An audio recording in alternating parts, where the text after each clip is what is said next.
Puzzled, written by P.J. Nichols, narrated by Dallin Decker. For my son, Justin, you are so awesome. Chapter 1. While fiddling with a couple of 20-sided dice in his left hand, Peter took another glance at the clock above the blackboard. It now read 1:36, only 3 minutes later than the last time he had checked. As always, Peter was incredibly bored by Mr. Pendleton's grade 7 geography class. "Isn't it amazing?" Mr. Pendleton said. "Doesn't the complexity of nature just fascinate you beyond belief?"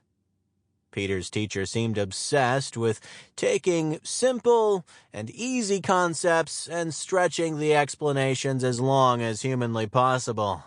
Today, he was trying to illustrate the difference between a tsunami and a tidal wave. And in an attempt to make it easier to understand, he had drawn dreadfully awful sketches for his audience of uninterested 12-year-old boys and girls. "So, as you can clearly see," Mr. Pendleton continued, "these are two completely different things. You would be shocked to know how many people, even grown-ups, confuse the two." Peter looked up at the clock again. Somehow it had only managed to move ahead by another 4 minutes. That meant he still had 20 minutes here, followed by an hour of an even more boring math class. Peter was by far the cleverest student in the class. He was actually the top grade 7 student in the school, and most likely had one of the highest IQs in the entire town. His mind worked like a supercomputer, easily understanding even the most complex things. When he was 9 or 10 years old, he had tried over and over to help others see how easy it was to learn, but he had given up on that by the time he turned 12.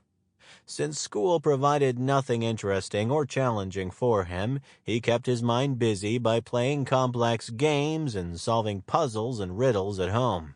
To try to distract himself from the clock, he started looking around the room at the other 23 students. In particular, he focused on the girl sitting 2 rows in front of him. Nicola had been attending the same schools as Peter since they were in kindergarten, but she sure had changed in the last few months. She was much taller and thinner now, and exactly 87 days ago had shown up at school with braces. Sample complete.